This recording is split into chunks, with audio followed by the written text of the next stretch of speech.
Les amis, bonjour! On se retrouve pour une nouvelle vidéo d'Infinity Studio. Mais cette fois, on quitte l'univers de Naruto et des personnages de combat avec King of Fighters pour retrouver de nouveau un produit Predator qui devrait aller du coup dans ma collecte. Alors, ce Predator Inkar, bon, comme la plupart des Predators, de toute façon, je les précommande pour voir la tête qu'ils ont, ne sachant pas exactement au final qu'est-ce que je vais mettre du coup dans mon display. Je suis plus ou moins toujours à la recherche d'un Predator 2 d'Infinity Studio, d'un Predator 2, pardon, maquette. Et j'ai du coup commandé celui d'Infinity Studio. Alors je n'ai pour l'instant pas eu l'occasion de voir celui de Sideshow, et du coup sur la même échelle, c'est-à-dire du 1/4, donc une échelle plus petite que bien sûr que la Rolls, le Predator Cinemaquette, mais une échelle qui est du coup équivalente à celle du Fugitive Predator qu'on avait vu en version Deluxe il y a quelques mois avec le buste.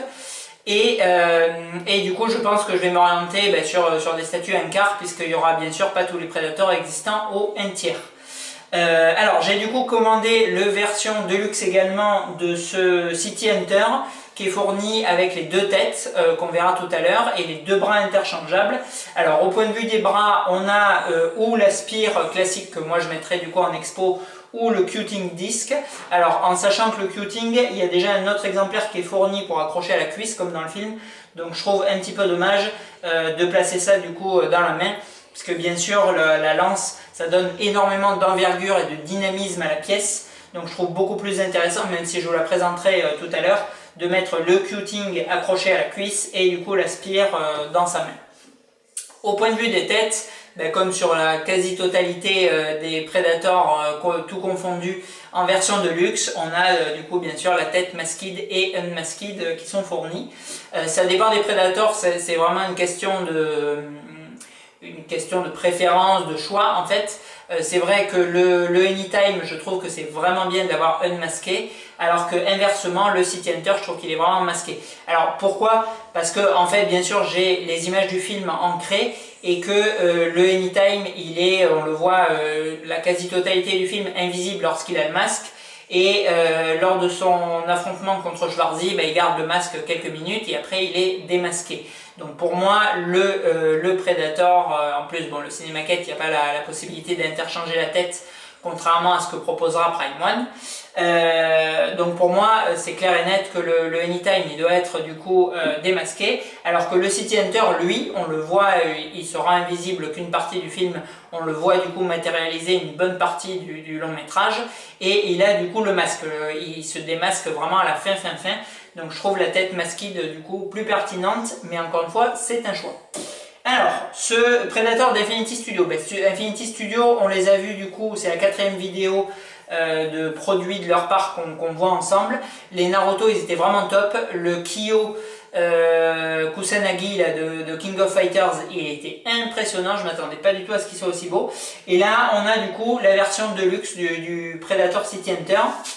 Alors, je ne vous avais pas montré le certif pour le bon. Alors les certifs, bon, c'est pas le point magistral dans les vidéos habituellement, mais bon, il est quand même de très belle facture, il est plastifié rigide, donc c'est quand même un très joli certificat. Et on avait exactement le même du coup pour le Kyo, que je vous avais pas montré dans la vidéo précédente, donc là je me permets du coup de vous le montrer. Alors, ce City Hunter, il est comment? Il est effectivement un petit peu petit. Je vous l'avais dit, complètement écarté la maquette de Prime One au 1/4, qui était pour moi beaucoup trop petite. Le fait qu'il soit complètement accroupi sur la gargouille, alors c'est pas forcément une pose qui est non pertinente, parce qu'elle est assez sympa, elle reflète assez bien l'esprit de la créature dans le film, mais ça en faisait une statue vraiment, à mon sens, beaucoup trop petite, beaucoup trop réduite. Le fait qu'elle soit accroupie, elle faisait moitié de taille, et je trouvais que pour le prix, pour du Predator qui doit être gros, massif, impressionnant, ça ne matchait pas. Là, ce Predator d'Infinity, alors c'est assez sympa parce qu'ils ont choisi une pose qui est grosso modo la même en fait que Prime One, c'est-à-dire qu'il est semi-accroupi et accroché contre un mur, sauf que le fait de l'avoir du coup mis à la verticale contre une paroi, ça permet de l'avoir semi-déployé. Donc bon, une statue qui est quand même du coup plus grande, parce qu'on doit être, je pense, sur un bon 60 cm de hauteur, donc c'est assez sympa. Et en plus, bon, ça permet quand même de profiter beaucoup plus du paint et de la morphologie de ce City Hunter qui est vraiment assez unique. On l'a vu dans la vidéo du buste précédemment de Cool Props, je ne trouvais plus la marque, de mon ami Andy, là, que vraiment on a une armure et un paint de peau qui est assez unique et propre du coup au City Hunter. Et c'est quand même fort appréciable de pouvoir justement l'apprécier sur le monstre, plutôt que de l'avoir complètement recroquevillé, de voir la tête et les pieds et c'est tout. Donc je trouve que c'est une bonne idée de la part d'Infinity. Franchement, ils sont assez intelligents, je trouve, avec cette pose. En plus, on est entre le muséum et la pose dynamique, puisque encore une fois, il est plus ou moins en mouvement, en démarrage de mouvement. Et moi, j'aime assez bien, parce que j'aime pas trop les poses vraiment trop muséum, trop classiques propose par exemple Prime One là, sur la maquette classique du Big Shop. Mais c'est vrai que les poses très dynamiques, c'est assez compliqué aussi, parce que ça prend beaucoup d'ampleur et de place d'exposition sur les Predators, c'est des gros bébés. Là, c'est assez sympa, c'est assez unique. Franchement, j'ai pas trop mémoire d'avoir déjà vu une sculpture telle qu'elle sur aucun personnage existant en statue. Donc ça, c'est assez sympa. Et on a un paint job d'Infinity. Alors un peu, on a un travail qui est vraiment beaucoup plus poussé à la main et maîtrisé que technologique. C'est-à-dire qu'on n'a pas l'emploi de résine translucide, de light-up, de tous les matériaux qu'utilise Prime One ou Queen Studio vraiment par excellence. Là, on a vraiment vieille école, c'est-à-dire peinture à l'aérographe et très certainement à la main, avec beaucoup de dégradés, beaucoup de nuances, voilà, des ombrages, des lumières, des teintes, des fondus, enfin, beaucoup de ce qu'on retrouvait à l'époque sur les maquettes du coup de Sideshow qui en ont fait des grâles au jour d'aujourd'hui. Vraiment un savoir-faire dans la peinture, et c'est ce qu'on va retrouver avec cet Infinity. C'est vraiment, voilà, c'est très maîtrisé encore une fois. Je vous l'avais dit sur les 2 premières vidéos, je vous l'ai répété et rabâché sur le QO parce que vraiment ça me sautait aux yeux sur un produit de ce prix et de cette échelle. Et je trouve que sur ce Predator Infinity, on retrouve ça. On retrouve du coup de la vieille école, mais ultra bien maîtrisée. C'est vrai que un peu comme ce que va proposer XM. D'ailleurs, petite parenthèse, je vous l'avais déjà dit sur le QO, mais je le répète parce que franchement c'est un bonheur. On a une statue qui fait 34 kg, je vois le poids sur la boîte. Et bon, alors je ne vais pas dire que je l'ai déballée avec les 2 petits doigts, parce que là on est en résine complètement pleine pour le socle, et bon, laisse tomber l'encastre, donc c'est quand même très lourd. On doit avoir facilement, je dirais, entre 15 et 20 kg pour la base, enfin, pour tout le mur du fond et le socle, donc c'est vraiment très lourd, donc bon, on en chie quand même un peu pour le sortir. Mais voilà, les 6 pots n'accrochent pas à la pièce. Les boîtes, la boîte s'ouvre comme un rien. On a le système de sanglage repris d'XM pour désarçonner le tout.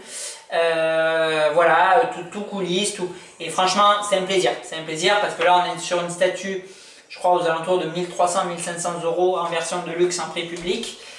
Et voilà, et on garde du coup ce plaisir intact au déballage. Contrairement à notre ami le fugitif Predator maquette qui m'avait fait galérer un truc de ouf quand j'ai déballé, et franchement ça m'avait saoulé. Voilà, donc ça c'est assez chouette. Donc une fois de plus, pour moi le qualificatif qui colle vraiment comme un gant à Infinity, c'est maîtrisé. On a voilà un produit maîtrisé, c'est bien emballé, ça arrive sans casse, ça s'ouvre facilement. On a une pose qui est quand même pas fastoche à faire et atypique et qui s'enclenche à la perfection. Il y a un plug du coup à l'arrière du City Hunter qui vient s'enquiller dans la partie verticale, ça rentre nickel. La main elle est bien aimantée, les armes aucun problème, on a du métal pour les griffes, ça c'est quand même un plus aussi. Enfin, tout est top. Tout est top, franchement, pas spécialement de défaut. Une nouvelle fois, ça fait 4 vidéos que je dis la même chose pour Infinity. Mais franchement, leurs produits sont vraiment maîtrisés. Et la compagnie à laquelle ils me font le plus penser, même si je n'ai pas beaucoup de produits d'eux, enfin j'en ai qu'un seul en fait au jour d'aujourd'hui, c'est XM Studio. Je trouve que Infinity, hormis les bustes life size que j'ai un peu développé dans la vidéo de Kyo, mais là avec ce Predator City Hunter, je trouve qu'on est vraiment sur du XM Studio, mais en Predator. Voilà, en Predator, en King of Fighters, en Naruto, peu importe, d'autres licences que du Marvel que nous propose, du Marvel DC que nous propose XM. Mais franchement, je trouve qu'un display avec l'Alien XM et ce City Hunter, c'est deux pièces qui s'accorderaient comme des gants parce qu'elles sont vraiment dans le même esprit. L'esprit vieille école mais peaufiné et maîtrisé à mort. Allez, on va zoomer du coup ça et on conclura juste après. À tout de suite. On est parti du coup pour le zoom de ce Predator 2. Alors le socle, bon, effet pierre, guérilla avec 50 milliards de douilles des Jamaïcains. On a un bras avec un flingue là, c'est vraiment très sympa. On a bien sûr tous les hiéroglyphes là qu'on retrouve dans la tour, c'est assez chouette aussi. Et un paint là de rocher qui est avec des glyphes là aussi qui sont vraiment cool. Ensuite on a, bon, la lance, elle est en résine mais elle est vraiment très bien peinte. On a d'ailleurs les petites inscriptions là qui sont peintes aussi. Vraiment bien classe. Les lames, elles sont en métal. Bon, le paint des parties d'armure, il est ultra propre. C'est vraiment très cool. Alors bon, bien sûr, j'ai une préférence pour le life size là que m'a refait Pred Andy, mais c'est quand même vraiment très sympa. Au niveau, là aussi, on retrouve bien l'effet du coup cuivré là, un peu rouillé. Le cuting disc qui s'aimante là, qui tient à la perfection. Alors vous avez du coup la possibilité là d'enlever la main avec la spire pour mettre le cuting. Et le paint des différentes parties. Qui est vraiment très chouette. Jusqu'à arriver du coup sur le masque. Trop classe, franchement. Le masque, il est trop bien peint. Vraiment, bon, très gros plus pour la tête Masked. Il est clairement beaucoup plus sympa, je trouve, que la Unmasked, et il va comme un gant au perso. Et là, du coup, on a la main accrochée qui griffe avec les traces de griffure dans la roche. Franchement, c'est très bien fait. Encore, voilà, encore un peu les sigles là sur l'arrière. C'est vraiment une très belle pièce, quoi. Allez, je vous zoome aussi un peu la tête du coup Unmasked avec du coup l'emploi de résine translucide pour les mandibules, quand même assez propre. Le paint du visage est vraiment sympa. Alors effectivement, on n'a pas l'effet brillant résineux qu'on peut retrouver chez Prime One, mais bon, c'est quand même vraiment, même si c'est technique old school, vraiment bien maîtrisé, et il y a un rendu du visage du City Hunter qui est vraiment ressemblant et très sympa. Allez, on a du coup zoomé là ce City Hunter, franchement il est classe. Il est vraiment classe. Franchement c'est pour le moment, dans ce que j'ai vu, le plus beau City Hunter. Alors j'attends quand même pour le coup, alors bien sûr pas du tout le Anytime, mais j'attends quand même le maquette entière, j'avoue, de Prime One. Il y a des grandes chances qu'au final je ne garde pas le Infinity et je le remplace par le Prime One. Je pense pas qu'il sera plus sympa, il sera du coup plus technologique, c'est-à-dire qu'il aura beaucoup plus de résine translucide très certainement au niveau du socle et compagnie, et des light-up à foison, mais c'est pas spécialement ce qui va m'orienter, parce que je suis pas systématiquement tourné vers la technologie et compagnie. En revanche, vraiment l'échelle, je pense qu'avoir un City Hunter en un tiers sera du coup le seul. Il va se marier à mort avec le Cinemaquette, et du coup je pense que j'opterai pour lui. Mais en attendant, je pense que je vais garder cet Infinity parce que franchement il est très réussi. C'est vraiment une très belle pièce. Alors voilà, bon, sauf si quelqu'un en voyant la vidéo le veut à tout prix absolument et compagnie, bon, vous pouvez me faire signe. Mais sinon à première vue, le temps que Prime One nous sorte l'autre dans 2 ou 3 ans, je pense que je vais du coup garder cet Infinity parce qu'il est vraiment très réussi. C'est honnêtement une belle pièce. On a 500 exemplaires de ce Deluxe, donc vraiment un beau tirage. Un truc genre 1500 € en prix public, donc très correct je trouve pour le bébé que c'est. Et voilà, et c'est lourd, c'est bien fini, c'est maîtrisé. Il y a 2 têtes interchangeables, il y a 2 bras interchangeables, il y a tous les accessoires du City Hunter. Il y a une pose vraiment atypique et quasi unique.